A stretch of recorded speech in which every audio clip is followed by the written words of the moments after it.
వరాహ జయంతి దశావతారములలో 3వ అవతారము. భాద్రపద శుక్ల పక్షమి తదియ. దుష్టులను శిక్షించడానికి శిష్ట రక్షణకు దశావతారములు ఎత్తిన వారు శ్రీ మహావిష్ణువు. శ్రీ మహావిష్ణువు దర్శనార్థం సనకసనందనాదులు వైకుంఠమునకు వెళ్ళినప్పుడు ద్వారపాలకులైన జైవీజీలు సనకసనందనాదులను లోపలికి వెళ్లకుండా అడ్డగించటం వల్ల కోపముతో ఆ మహర్షులు మీరు శ్రీ మహావిష్ణువునకు దూరమగుదురని శపించిరి.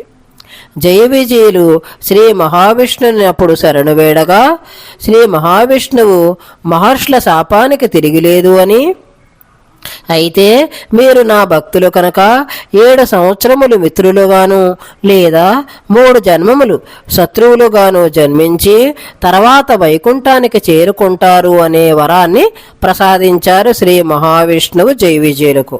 అలా 7 జన్మలు శ్రీ మహావిష్ణువునకు దూరంగా ఉండలేక 3 జన్మలు శత్రువులుగా ఉంటామని పలికారు జైవిజయులు. అలా మొదటిసారిగా కృతయుగంలో హిరణ్యాక్ష హిరణ్యకశిపులుగాను, 2వ జన్మ త్రేతాయుగంలో రావణ కుంభకర్ణులుగాను, 3వ జన్మ ద్వాపర యుగంలో శిశుపాల దంతాభక్తులుగాను జన్మించి శ్రీ మహావిష్ణువునకు శత్రువులుగా మారారు. కృతయుగంలో హిరణ్యాక్షుడు గర్వముతో భూమిని చాపలా చుట్టుకుని తీసుకుని పోయి పాతాళంలో దాక్కుని ఉండగా దాని వలన భూదేవి బాధపడి శ్రీ మహావిష్ణువుకు మొరపెట్టుకోగా అందుకు శ్రీ మహావిష్ణువు వరాహావతారం ధరించి హిరణ్యాక్షుని వధించెను.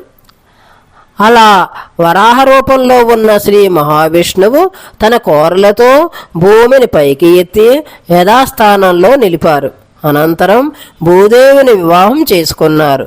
శ్రీ మహావిష్ణువు వరాహావతారం ధరించిన రోజు వరాహ జయంతిగా మనం జరుపుకుంటూ ఉన్నాము. ఆ రోజు విష్ణు సహస్రనామం, భూదేవి సమేత శ్రీ వరాహస్వామి స్తోత్రపఠనం చెయ్యాలి.